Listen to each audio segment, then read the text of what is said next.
Abra aí Atos 2,42, diz assim: e perseveravam na doutrina dos apóstolos, e na comunhão, e no partir do pão, e nas orações.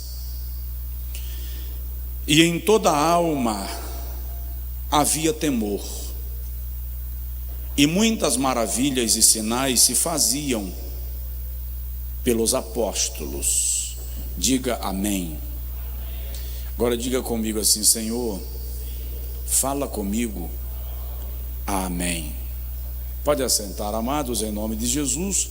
Nós temos irmãos conosco em casa, milhares deles, adorando ao Senhor e recebendo a ministração da palavra de Deus. E nós queremos que o Espírito Santo transforme a nossa vida pelo poder da palavra pregada e ensinada. Eu acho que nós já estamos aí na 4ª ou 5ª semana falando sobre Atos 2,42 e destacando as características de uma igreja que vai protagonizar um avivamento. E já falamos sobre o que significa perseverança, que é permanecer naquilo que aprendeu desde o princípio, se posicionar sem retroceder daquilo que recebeu como fundamento da fé, como base da fé. Já falamos ao longo dessas semanas anteriores sobre os tipos de doutrinas que são conhecidas e que terminam por permear e reger os sistemas religiosos do nosso tempo, lembrando que compete à igreja seguir a doutrina que se fundamenta em Cristo Jesus, que é fundamentada nos ensinos de Jesus para o seu povo.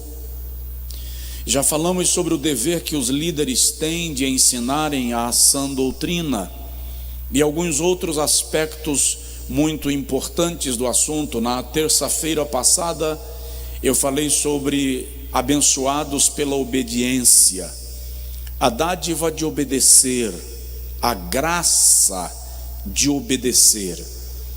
Hoje eu quero falar um pouco com os irmãos sobre a cilada da desobediência. A cilada da desobediência. Por que falar sobre isto? Por algumas razões. Primeiro, porque a nossa natureza pecaminosa e decaída, herdada em Adão, é uma natureza naturalmente rebelde. Nós somos desobedientes por herança. O pecado, a queda, a rebeldia de Adão contra Deus imprimiu em nós aquilo que Paulo chama, escrevendo aos Romanos, de a lei do pecado.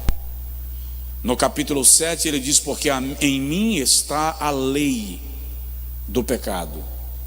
Aí no capítulo 8 ele diz que está em nós a lei do Espírito, ou seja, aqueles que se convertem a Cristo e que são influenciados pela operação da graça de Deus, não se deixam reger pela lei do pecado, são guiados e maestrados pela lei do Espírito.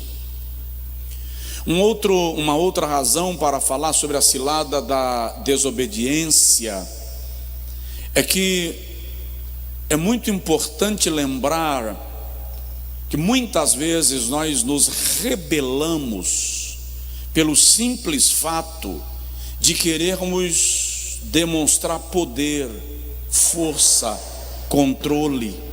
Ninguém rege minha vida, ninguém determina o que eu faço e o que eu não faço. E em nome deste poder, em nome desta autonomia, nós queremos quebrar regras, queremos caminhar à margem. Mas todas as vezes que caminhamos à margem, estamos quebrando linhas de sinalização que foram estabelecidas por nós ou para nós como parâmetro, como guia. Por outro lado, eu estava pensando um pouco nesta tarde e lembrando que o cristianismo é tão extraordinário que ele dá ao indivíduo a liberdade até de desobedecer. O indivíduo tem a liberdade de desobedecer. No islamismo, se o indivíduo quebrar o código, ele vai ser punido, e às vezes publicamente. Nos outros sistemas religiosos, da mesma sorte. No cristianismo é muito incrível que Deus quer que você obedeça, mas Ele não quer que você obedeça por força, Ele quer que você obedeça por liberdade. Parece meio paradoxal, mas Deus não quer forçar a nossa obediência. Ele quer que a nossa obediência seja uma oferta. Deus quer que a nossa obediência seja uma entrega, porque nós não somos escravos, nós somos filhos. Então, o Senhor não quer que sejamos obedientes por medo do chicote. Ele quer que sejamos obedientes porque a sua natureza está sendo reproduzida em nós, gerada em nós. E é nisso que muita gente se engana, e muitas vezes a gente se engana, porque se eu desobedeço e Deus não me dá peteleco, se eu desobedeço e Deus não me quebra as pernas, se eu desobedeço e Deus não me mata, então Deus não está se importando. Não se engane, Ele está muito atento, como um pai que acompanha os seus filhos e que não vai ficar espancando os seus filhos para que eles se tornem obedientes, mas sempre haverá um momento que o pai chama o filho para conversar sobre os assuntos pendentes. É melhor obedecer, disse Samuel a Saul, do que sacrificar. E eu até escrevi uma frase agora de tarde do tipo: livres até para desobedecer. Livres até para desobedecer. Porque Deus não lida com escravos, Ele trata com filhos. Diga comigo: eu não sou escravo de Deus, eu sou filho.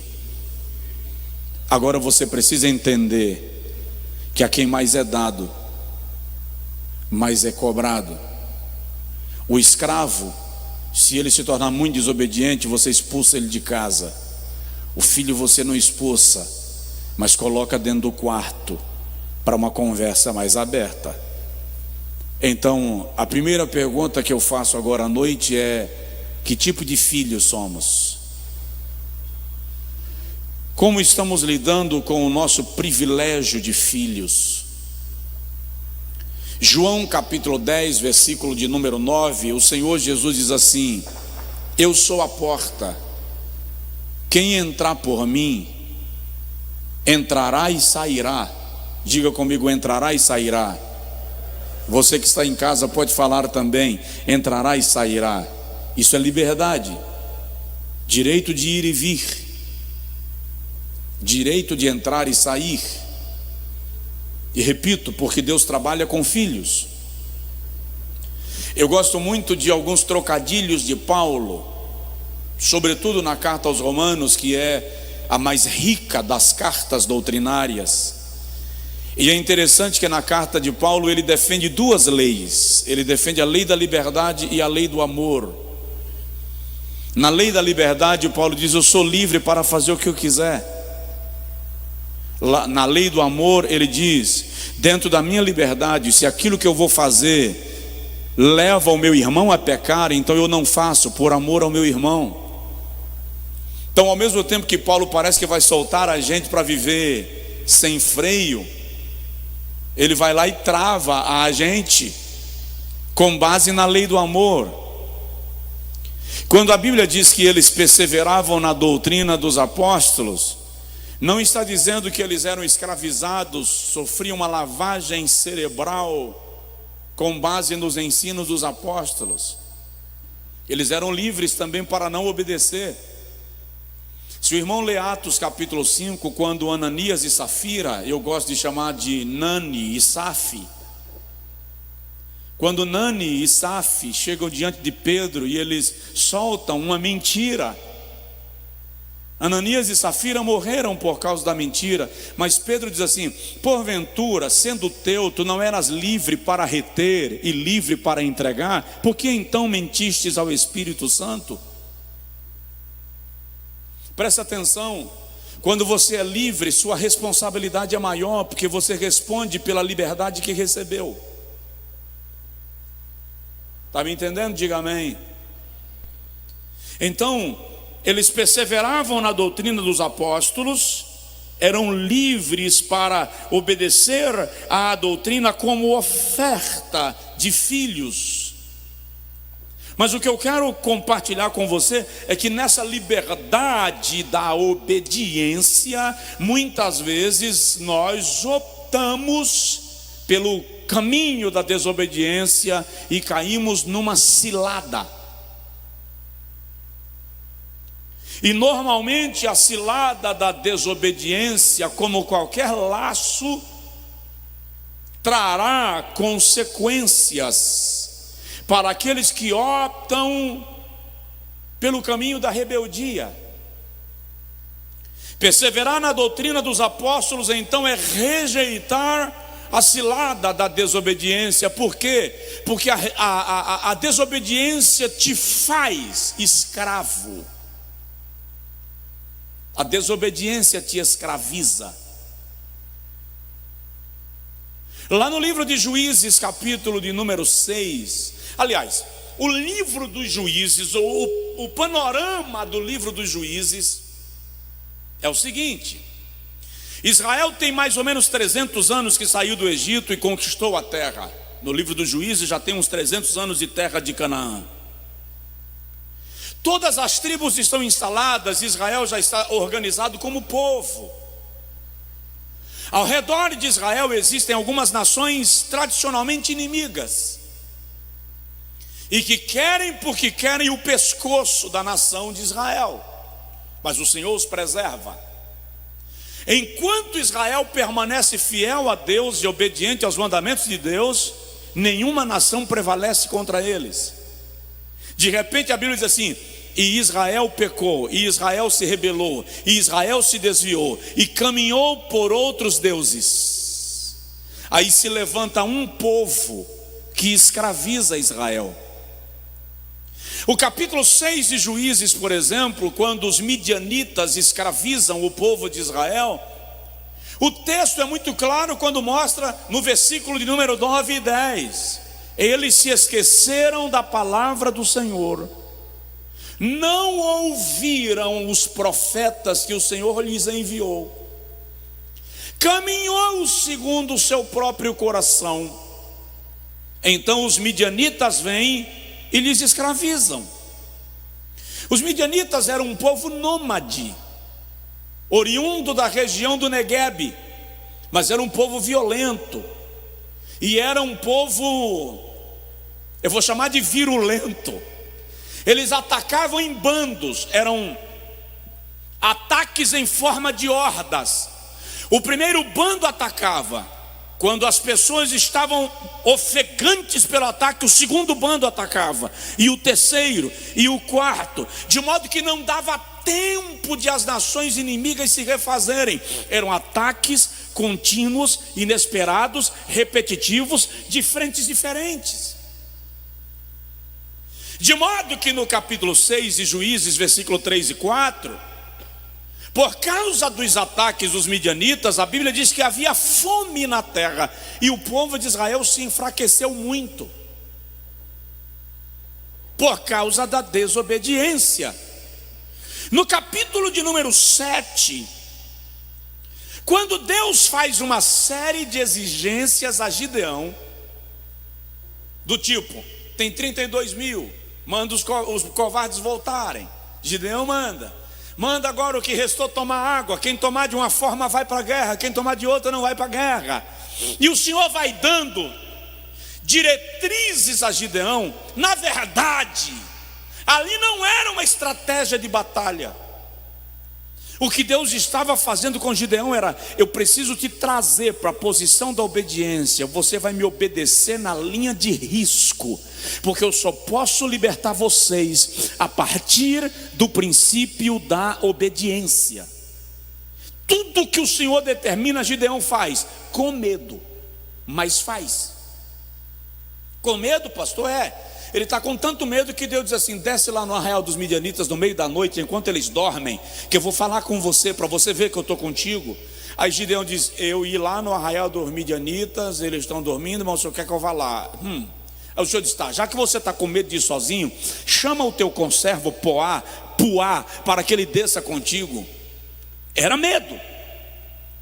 Deus estava desafiando Gideão à obediência.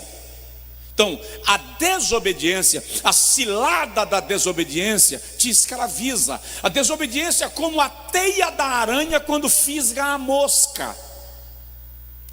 Quanto mais ela se mexe, mais ela se enrosca. E o interessante é que uma teia de aranha é sensível, é pequena, é singela, é frágil, mas a mosca não consegue escapar, o mosquito não consegue escapar, porque a desobediência é aquele caminho que você diz: eu tenho o comando da situação e eu posso administrá-lo, e você vai perceber que cada passo que você dá na cilada da desobediência, mais preso você se torna dela. Por isso que eles optam por perseverar na doutrina dos apóstolos. Vamos lá. Segundo lugar, a cilada da desobediência nos torna rejeitados de Deus. Tem gente que pensa que Deus é um babaquara velho, lerdo. Você já ouviu essa palavra, babaquara? Isso é coisa de sertão. Tem gente que pensa que Deus é um lerdo, que a gente pode ludibriá-lo, enganá-lo, e ele fica sendo conduzido aí pelo nhenhenhen. Ele é Senhor, soberano, perfeito. Os cabelos brancos que representam Deus na visão de Daniel e na visão de João não é velhice, é eternidade, é infinitude. Deus não é decrépito, Ele está vendo tudo, não sofre chantagem emocional. Se você pensa que tem gente que Deus não rejeita, você está enganado. Brinca não, que a Bíblia diz que tem uns que Ele entrega às paixões infames. Sabe o que é entregar? Solta a trava de mão e diz para o cara: vai lá, vai.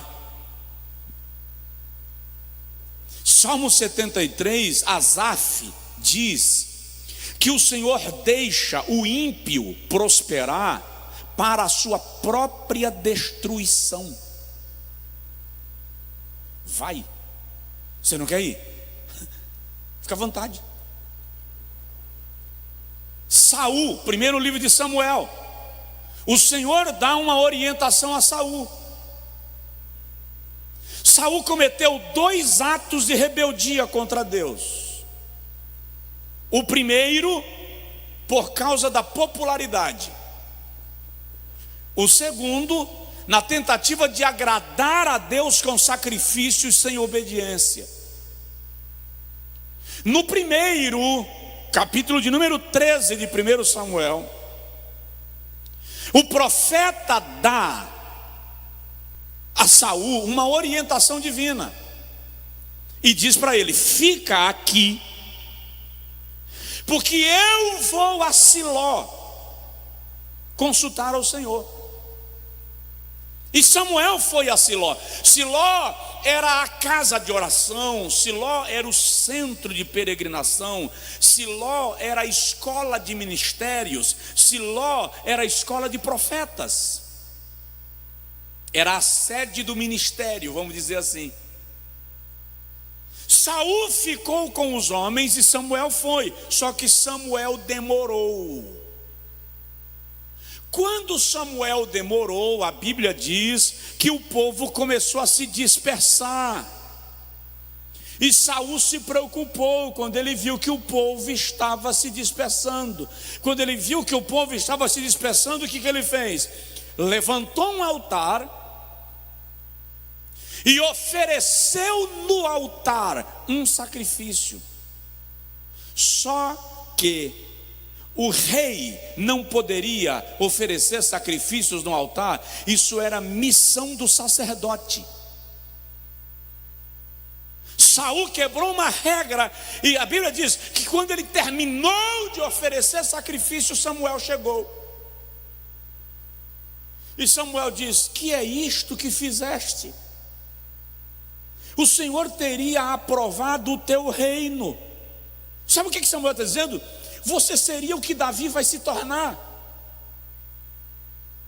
O Senhor teria aprovado o teu reino. Você seria o que Davi vai se tornar. Mas por que te precipitaste em oferecer sacrifício? 13, 14. O Senhor rejeitou a ti, para que não reines sobre Israel. O Senhor te rejeitou. O Senhor não vai confirmar o teu reino. E detalhe, eu já vi muita gente dizendo que Saul foi a escolha do povo. Olha o dedo. Saul foi a escolha de Deus. O que Deus não queria é que o sistema de governo de Israel fosse monárquico.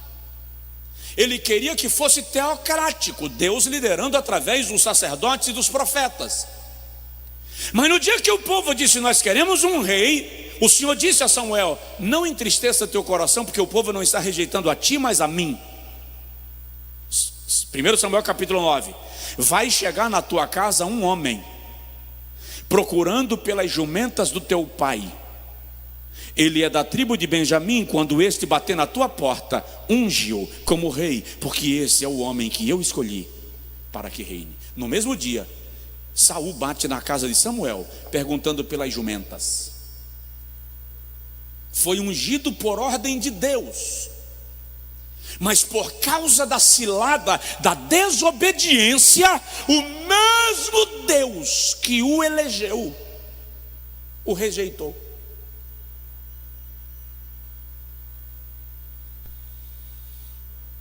Tem alguém aí? Diz um amém de vez em quando, para eu ter a sensação que já tem cadeira ocupada. É pouquinho, mas tem. Então, veja que a desobediência ao ensino, à orientação divina, à ordem divina, é perigosa. Terceiro, a desobediência afasta de nós a presença de Deus. Irmãos, essa questão de presença de Deus é muito séria.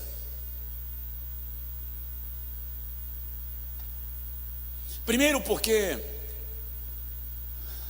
a experiência bíblica vai revelar para nós que tem gente que perde a presença de Deus e não percebe.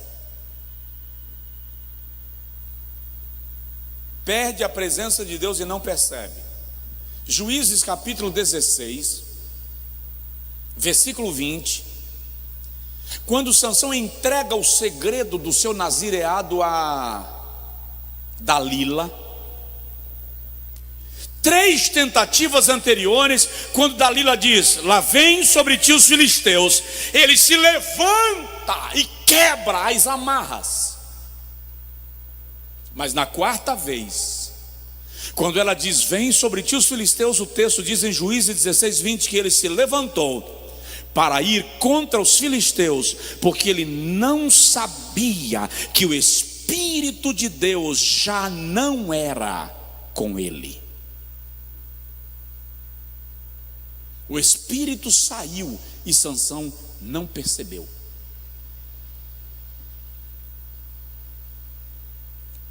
Quando a presença de Deus sai e o indivíduo nem percebe,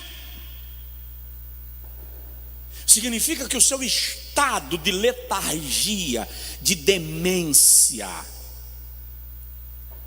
chegou num nível exacerbado. A consciência cauterizou. O que é cauterizar? Literalmente, colocar o bolo no forno e esquecer lá. Torra. Passou do ponto, perdeu a sensibilidade, perdeu a percepção. Então a desobediência vai fazendo o indivíduo caminhar para distante de Deus, sem que ele perceba que está se afastando do ponto onde ele não poderia sair.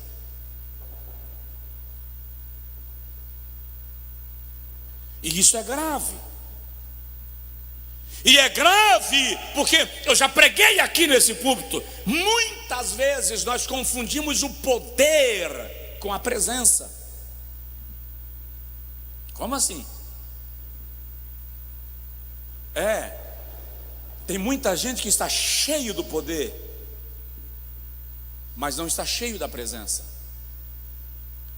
Muita igreja que está cheia do poder, mas não está cheia da presença. Não, pastor, peraí, isso é uma heresia.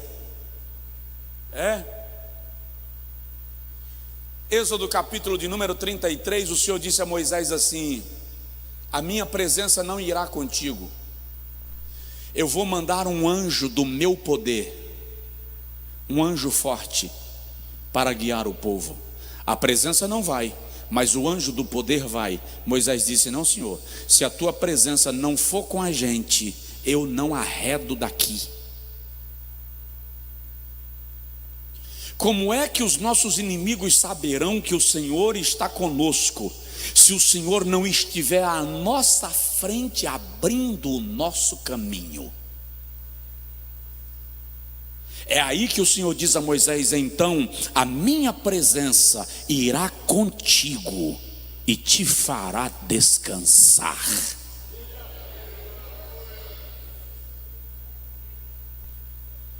Elias foge de Jezabel e entra numa caverna. 1 Reis 19. Quando ele está enclausurado numa caverna, ele quer Deus, ele precisa ouvir Deus. Deus tem que falar alguma coisa.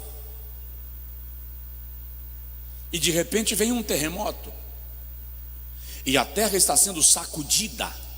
Há um movimento por causa do terremoto.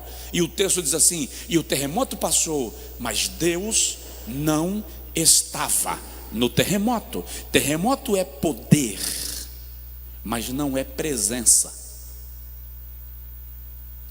Depois do terremoto, diz o texto, vem uma saraiva, chuva de granizo. Não sei o tamanho das pedras de granizo que caíram naquela chuva do deserto, mas Elias esperou Deus no granizo. Há um mover, não fica nada à frente do granizo. E o texto diz que quando a saraiva passou, está escrito, mas Deus não estava na saraiva. Terremoto é poder, saraiva é poder, mas não é presença. Depois o texto diz que vem um fogo, e o fogo vem consumindo tudo, e Elias para ouvir Deus no fogo, porque aliás há uma íntima relação entre Deus, Elias e o fogo. Se eu sou homem de Deus, desça fogo. Senhor, mostra para este povo que eu sou teu servo e que tu és Deus, desce fogo. Agora vem o fogo, e Elias diz, lá vem Deus, e o texto diz que o fogo passou, mas Deus também não estava no fogo. Era poder, mas não era presença. De repente o texto diz que há uma bonança e um silêncio, e uma voz brada na porta da caverna, na entrada da caverna: o que fazes aqui, Elias?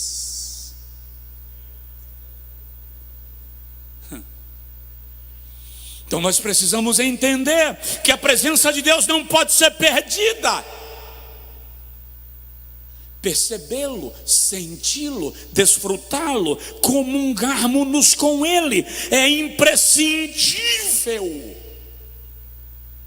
para quem de fato quer caminhar com Deus. Então a desobediência nos afasta de Deus, a desobediência tira de nós a presença de Deus, a desobediência nos torna escravos das situações, a desobediência nos torna rejeitados de Deus. Fala seu nome para você, tipo assim, Josué, fala aí seu nome para você. Melhor obedecer, tá?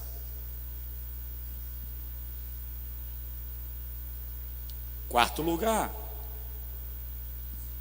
a cilada da desobediência pode nos consumir pelo fogo de Deus. Desobediência mata. Eu tenho dito a algumas pessoas nesse tempo desafiador que nós estamos vivendo, que alguns de nós está agindo de maneira desobediente, rebelde, em nome de Deus. Eu preciso que você entenda que em todo princípio de rebelião Deus não está, em todo princípio de desobediência Deus não está. Lá no livro de Levítico, capítulo 10, dois sacerdotes entram no lugar santo para oferecer sacrifício para Deus.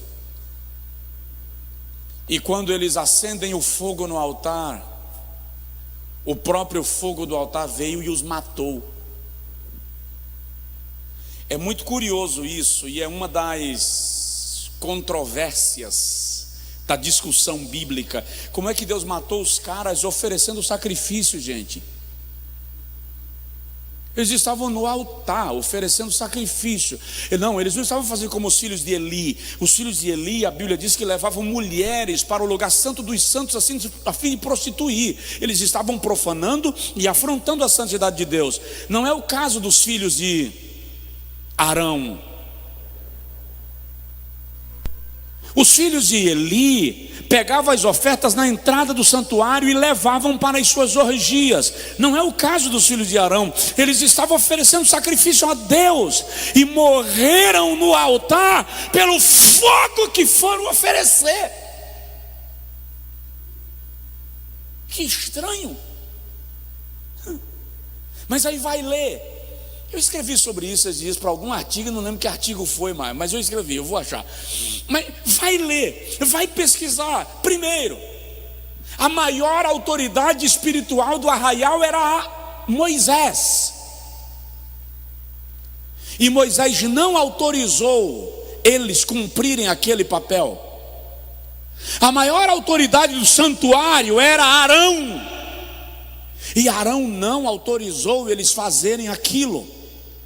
E para piorar a situação, o texto faz entender que eles estavam embriagados quando entraram no lugar santo. E outra coisa, não era o sacerdote que acendia o fogo no lugar santo. O fogo havia sido aceso pelo próprio Deus.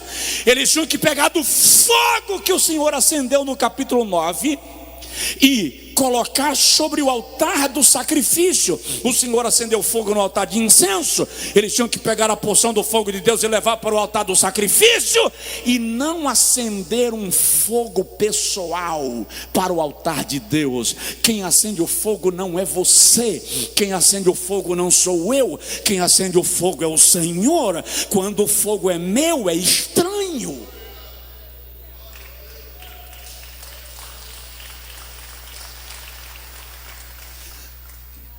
A ação pode ser boa, mas a motivação é equivocada.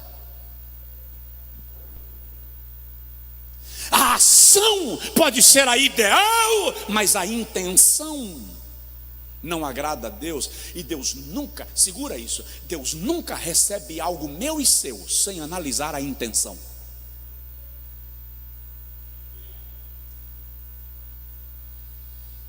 Galardão não me será dado pelo que eu fiz, mas pelo que me motivou.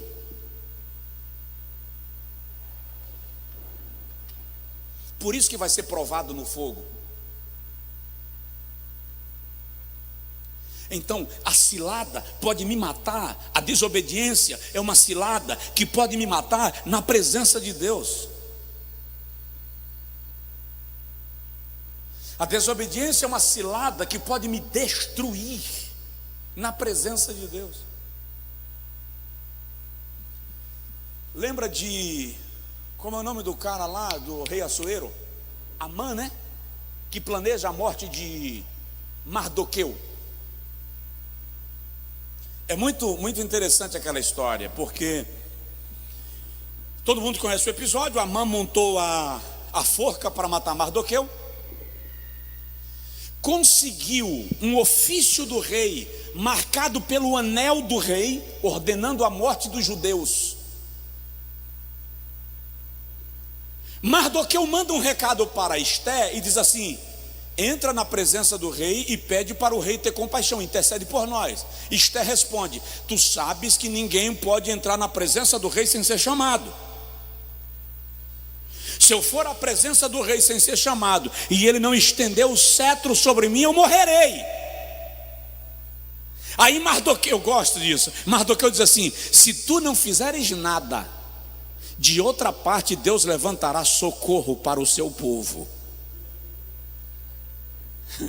É muito lindo isso.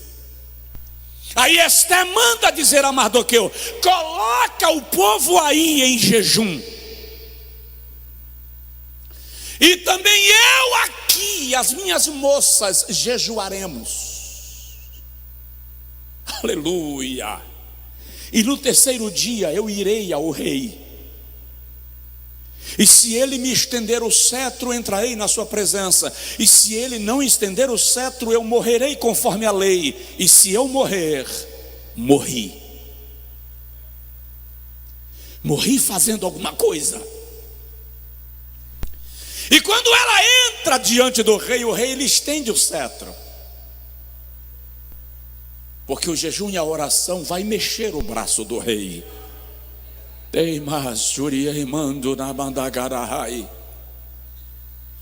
E quando ela entra diante do rei, olha só, o rei diz assim: pede-me o que tu quiseres, e eu te darei até metade do meu reino. Acabou, irmão, já murchou os pneus tudo, já. Aí Esté diz assim: eu quero que o rei venha ao meu palácio para um banquete, e eu quero que venha o rei e o primeiro-ministro Amã. E o rei vai para o banquete e leva Amã. No meio do banquete, quando o rei está comendo do banquete que a rainha ofereceu, ele de novo olha para ela e diz assim: pede-me o que tu quiseres, já te disse, e eu te darei a ti até metade do meu reino.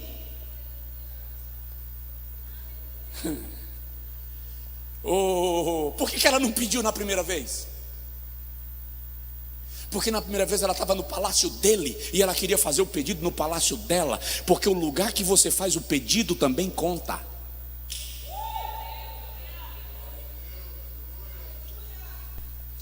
Ela olhou para o rei e disse: não é metade do teu reino que eu quero, eu venho pedir pela minha própria vida. O rei olha e diz: como assim? Sua vida está ameaçada? Sim, há um homem no teu reino que ameaça me matar, e não só a mim, mas ao meu povo. O rei levanta, virado numa leoa parida, e quem é este que ousa ameaçar a rainha em seu próprio palácio? E o texto diz que o rei saiu da sala do jantar e foi para a varanda do palácio tomado de ira. Quando ele está lá com raiva, buscando Amã percebeu, está escrito, e Amã percebendo que a sua situação já estava na linha da morte, ele deita na cama da rainha, ele vai para a cama da rainha e deita e diz: pelo amor de Deus, poupa a minha vida. Só que o rei voltou exatamente na hora que Amã está debruçado na cama da rainha. E o rei diz assim: esse incircunciso infeliz ousa seduzir a minha rainha na minha frente, tira daqui, leve-o para a forca. Quando alguém pega a mãe e leva, o outro diz: majestade, tem uma forca lá na praça da capital que ele fez para matar Mardoqueu. O rei diz: aproveita e pendura lá, que é mais rápido. Tudo isso se dá na presença do rei. Tudo isso se dá diante do rei. Eu e você precisamos entender que quando nós quebramos a linha da obediência, vamos na linha da morte, seremos destruídos. Então presta atenção, em nome de Jesus Cristo. O lugar que você pede importa. Como você pede importa. A hora que você pede importa. E toda armadilha montada contra você será quebrada se você se colocar diante do rei.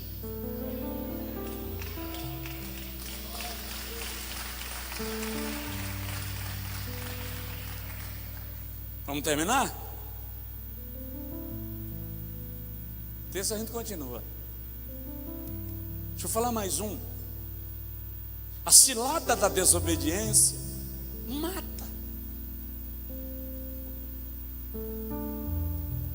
Eu já falei que a cilada da desobediência nos torna escravos. A cilada da desobediência nos torna rejeitados de Deus.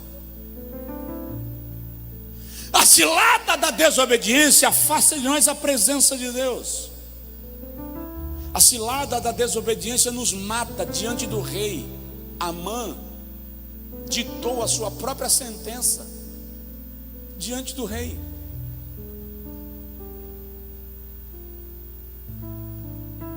Quinto lugar, e se Jesus não voltar daqui para quinta, a gente continua nessa mesma linha de raciocínio. A cilada da desobediência nos tornará opositores do reino de Deus, opositores da expansão do reino. Atos dos Apóstolos, capítulo de número 13, versículo de número 10 ao versículo de número 12, revela para nós. No início do texto, Paulo é chamado para o ministério apostólico. O Espírito Santo chama Paulo. Antes de olhar o texto, olha para mim. Veja como é interessante esse episódio. Porque no capítulo de número 1 de Atos, tem uma vaga no grupo apostólico. Judas morreu. E de alguma maneira parece que Pedro tinha pressa de resolver o problema e preencher logo a vaga. De algum modo, parece que Pedro tinha pressa de preencher logo a vaga de Judas. Até porque uma leitura bem cuidadosa do livro dos Atos dos Apóstolos vai revelar para nós que eles não queriam que o evangelho saísse do âmbito do judaísmo. É para ficar aqui entre nós que nós somos os privilegiados de Deus, os mimosos, os coqueluches de Jeová. Então fica aqui. Então Pedro não quer perder tempo e ele resolve logo fazer uma reunião geral, convoca a liderança da igreja em Jerusalém. É lícito que alguém tome o lugar daquele que se precipitou no abismo. Lançaram sortes. Preste atenção. O modelo de escolher líderes e pessoas por lançamento de sortes era uma tradição judaica. Escolheram Matias, preencheu a vaga, ocupou a cadeira, mas não resolveu o problema da missão apostólica. Porque Matias tinha sido escolhido do colegiado, mas não tinha necessariamente sido o escolhido do Espírito Santo. Aí no capítulo 13 de Atos, a Bíblia diz assim, o Espírito Santo diz assim: separai-me a Barnabé e a Saulo para a obra que eu os tenho chamado. Agora Deus está escolhendo. Em Atos 1, o colegiado escolhe. Em Atos 13, o Espírito Santo escolhe. Matias não aparece no cenário da história da igreja em nenhum momento, mas aquele que o Espírito Santo escolheu se torna o apóstolo dos gentios e propaga o evangelho pela Europa, pela Ásia e ainda em territórios da África. O evangelho chegou até nós por causa desse camarada que o Espírito Santo escolheu, Paulo. Como assim, pastor? Ele queria ir pregar na região da Ásia. E a Bíblia diz no capítulo 13 de Atos que ele queria ir e o Espírito de Deus não lhe permitiu. Olha bem para mim, por favor. Como é que eu quero ir pregar o evangelho e o Espírito Santo não quer deixar? Isso entra na cabeça dos crentes poderosamente pentecostais? Não. Se está havendo impedimento à pregação do evangelho, isso é demônio. E não era demônio, era o Espírito Santo que não queria. E já que o Espírito Santo não me deixa ir para a Bitínia, Paulo então quer ir para Antioquia da Psídia. E ele diz de novo, e o Espírito Santo não lhe permitiu. Isso está em Atos 16, me parece. O Espírito de Deus não lhe permitiu. Segunda vez, o Espírito de Deus, deixa eu conferir a referência, que é para ninguém dizer que eu estou pregando heresia. Atos 16, versículo de número 6 a seguir. Terceira vez, Paulo quer ir para um outro lugar, e de novo o Espírito de Deus não lhe permitiu. Lá vai. E passando pela Frígia e pela província da Galácia, foram impedidos pelo Espírito Santo de anunciar a palavra na Ásia, uma vez. E quando chegaram a Mísia, intentavam ir para a Bitínia, mas o Espírito Santo não lhe permitiu. E tendo passado por Mísia, desceram a Troade. Lá Paulo tem uma visão, e na visão alguém aparece para ele e diz: passa a Macedônia e ajuda-nos. E Paulo, entendendo que o Espírito Santo queria que ele fosse naquela direção, seguiu para a Europa, onde ele anunciou o evangelho.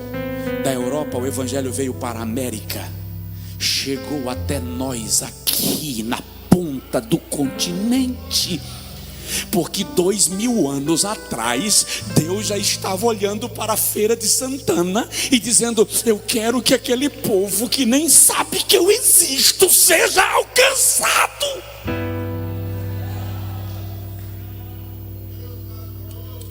Mas um camarada precisou ser sensível à voz do Espírito Santo.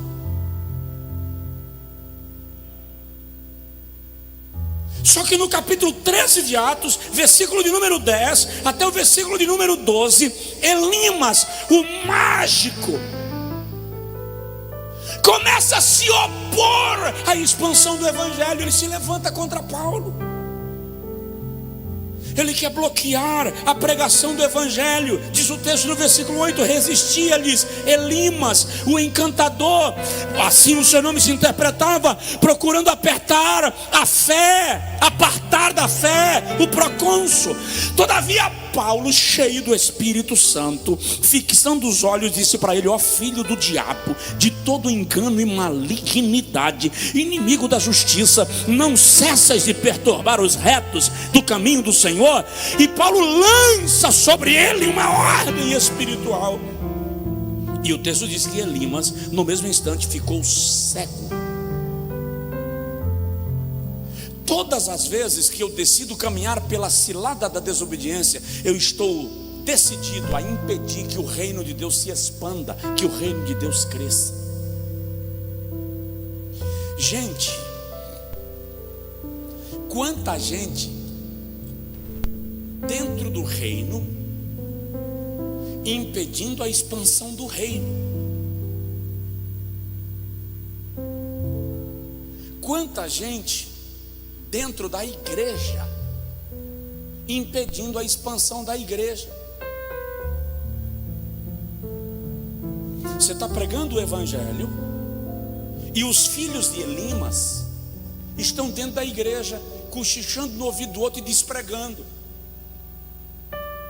Sai do templo, vai para a tenda, vai para o corredor, vai para o banheiro, telefona, passa mensagem e fica desfazendo o que está sendo dito.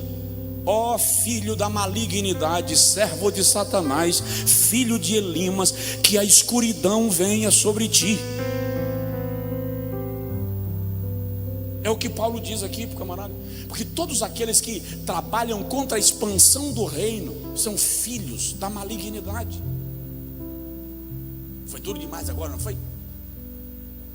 Mas é isso mesmo, está impedindo a expansão do reino. Uma das coisas que nós vamos ter que aprender é que o reino de Deus é maior do que as minhas intenções. O reino de Deus é maior do que eu. O reino de Deus é maior do que o meu ministério. O reino de Deus é maior do que a minha denominação. O reino de Deus é maior do que a minha ambição. Eu acho engraçado quando eu vejo gente brincando com o reino de Deus, como se o reino de Deus fosse a minha fazendinha, o meu sítio. Eu vejo líderes manipulando ovelhas como se fosse rebanho deles. Eu vejo líderes manipulando súditos do reino como se os súditos do reino fossem súditos seus, quando na verdade são súditos do rei. É que nós no Brasil não entendemos nada de monarquia. Para a gente compreender como funciona um reino, preste atenção, num reino não existem duas ordens, só existe uma, a do rei. Num reino não existem duas autoridades, apenas uma, a do rei. E quem ele quiser, ele delega a autoridade para cumprimento de uma missão em nome do rei. Num reino ninguém leva a glória, só o rei. Num reino o mérito não é de ninguém, só do rei. Num reino, quem se levanta contra o reino está se levantando contra o rei. No reino, quem fere um soldado do rei está ferindo ao próprio rei.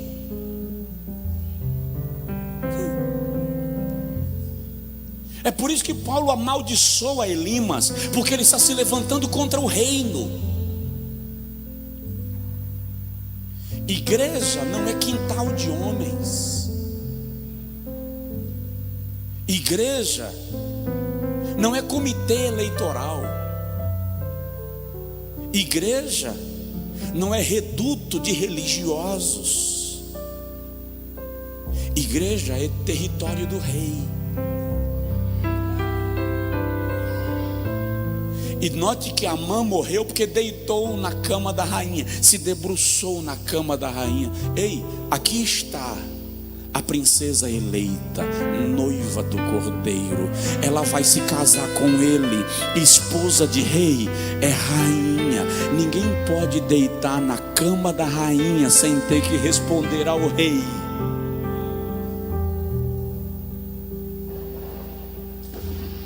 Por alguma razão isso não entra na nossa cabeça. Não sei para que servem esses 2 quilos de massa que tem dentro dessa caixa óssea.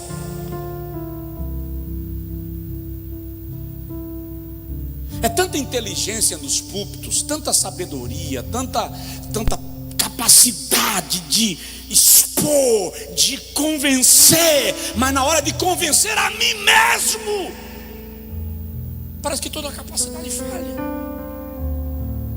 Eu consigo falar para uma multidão de milhares e não consigo falar para mim mesmo. Que isso aqui não é meu, que vocês não são meus, que vocês não são propriedades minhas, nem quem está aqui, nem quem está em casa. Nós somos do rei. Bata aí no peito e diga: eu sou do rei. E quem se levanta contra você, quando você está cumprindo a missão do rei, se levanta contra o reino.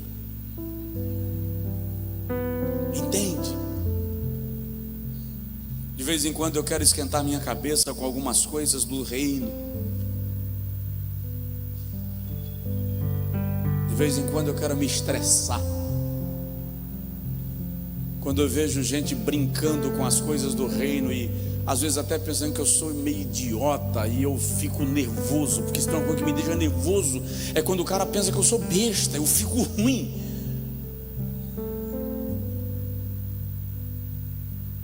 Eu fico nervoso.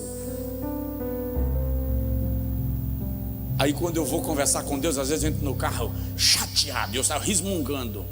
Estou falando só não.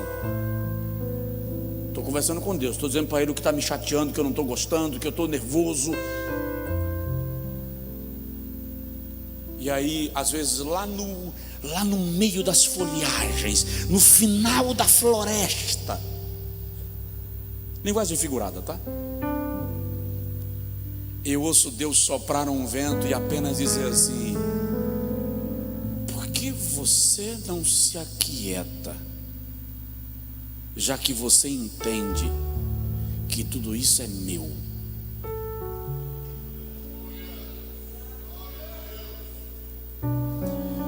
É como se Deus me dissesse assim: quando você quer resolver as coisas do meu reino como se elas fossem suas, você está se comportando exatamente igual àqueles que estão lidando com elas como se fossem deles.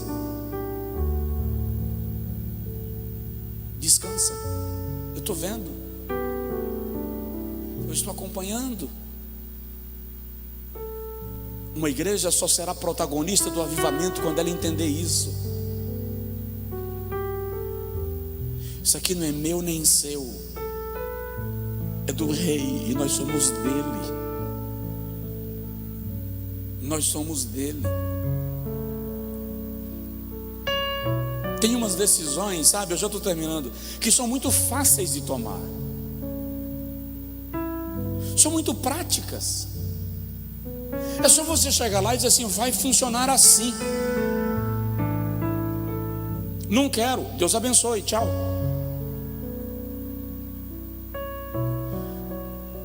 Mas você precisa entender que muitas vezes o rei simplesmente olha para Davi e diz assim: não briga com os filisteus agora, vai te esconder atrás da floresta dos balsameiros e espera eu mexer com a copa das árvores. Você já conseguiu parar para analisar o conflito de Davi? Se esconder de filisteu atrás da floresta dos balsameiros. O problema não é Davi e Deus, porque eu te ouvi, Deus. O problema é como é que os meus homens estão me vendo. Como é que o meu exército está me vendo? Eu corri de filisteu. E parece que eu consigo ouvir Deus dizer nas linhas do piano: você tem que parar de se importar com o que o exército está pensando e começar a dar crédito ao que eu estou falando. Porque o que define a batalha é o que o Senhor disse e não o que os homens pensam. E eu vou concluir dizendo a vocês: não há nada mais gracioso, mais glorioso, mais poderoso, mais gostoso, mais profundo aqui na terra, depois da tua salvação, do que deixar Deus guiar a sua vida passo a passo, passo a passo. É você entender que você pode tomar a decisão agora, mas Deus simplesmente quer que você espere, porque Ele tem um propósito no processo.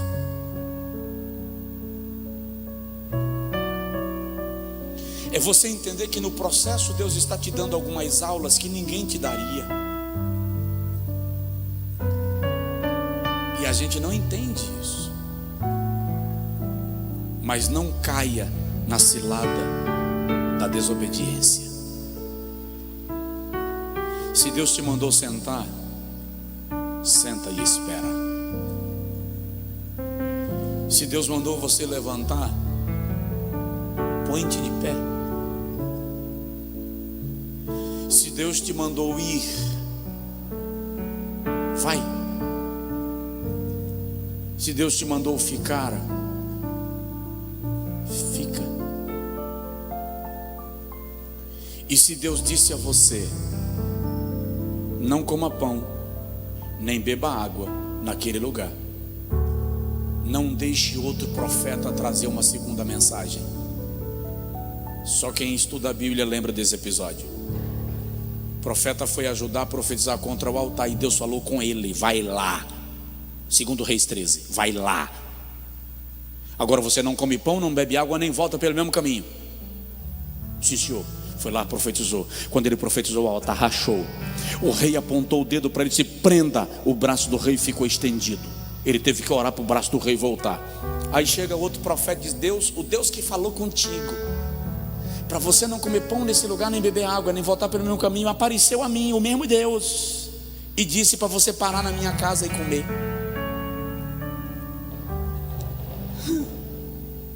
Foi. Quando ele está comendo, o profeta abre a boca e diz assim: aquele Deus que apareceu para você e disse para você não comer aqui, mandou te dizer que você não vai voltar para casa, você vai morrer no caminho. Na viagem, um leão matou o cara. Se Deus falou com você, a primeira ordem: não admita que a segunda venha através de ninguém. Ele vai falar com você também. Fica de pé, por favor, quem puder. O vento do Espírito de Deus começa a soprar, e você vai ver, Ele vai colocar todas as coisas no lugar. O vento do Espírito de Deus começa a soprar nestes dias. E é um sopro do Espírito Santo que vai alcançar não apenas os ares deste ambiente de saúde que está contaminado. O vento do Espírito Santo vai soprar na igreja. O vento do Espírito Santo vai soprar nos governos. O vento do Espírito Santo vai soprar na economia. O vento do Espírito Santo vai soprar na produção. O vento do Espírito Santo vai soprar na indústria. O vento do Espírito vai soprar na família. Há um vento que começa a soprar nestes dias. Eu e você veremos esse vento soprando. E presta atenção: quando esse vento soprar, coisas que eram já não serão. Indivíduos que estavam já não estarão. Aqueles que não eram vistos serão manifestados. Os que eram desconhecidos se tornarão revelados. E muitos que se sentem acima de qualquer linha de toque, a soberania vai alcançá-los. Porque o vento do Espírito Santo já começa a soprar. Por amor à igreja, por amor ao povo de Deus. Aleluia! E quando Ele sopra, cada osso move-se do seu lugar. Espírito Santo, manifesta a tua presença na vida do teu povo. Vocês vão ver. Eu vou usar uma expressão do sertão: o diamantelo que Deus vai fazer no mundo para manifestar o seu comando nas situações, por amor à igreja e em resposta ao seu gemido.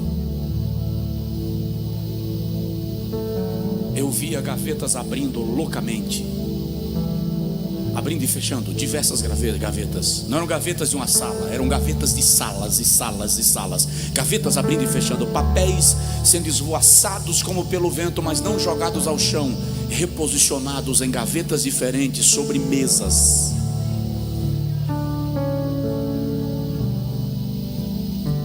Eu via cadeiras sendo afastadas e colocadas de volta na mesa, muito rapidamente e em flashes. Eu vi Deus desmontando sistemas, revelando esquemas, desmantelando articulações.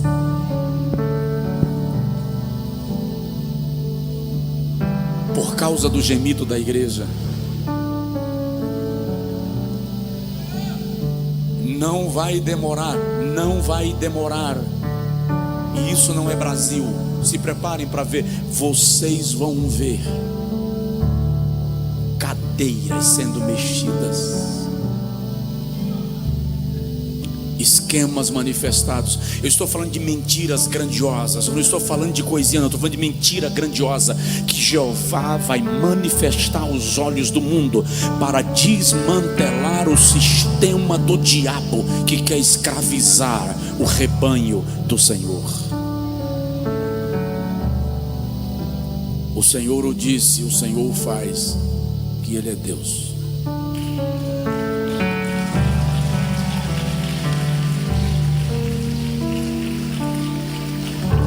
Senta um pouquinho, por favor.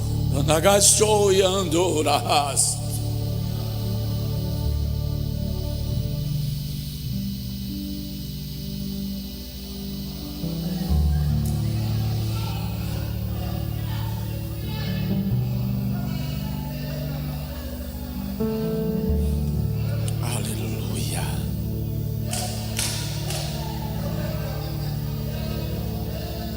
Dei mais turian de que gasturiando na badagai.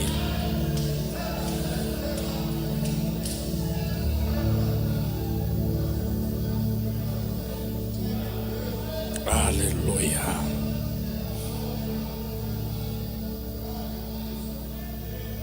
Vai acontecer muita coisa grande, vai acontecer muita coisa grande.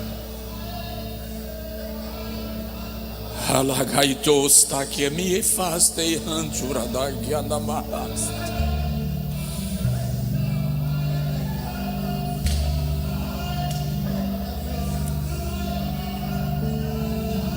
Vai acontecer muita coisa grande.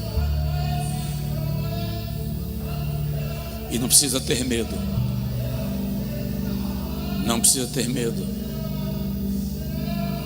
É por amor à igreja. E ouvindo o gemido da igreja, o Senhor virá em socorro dos seus.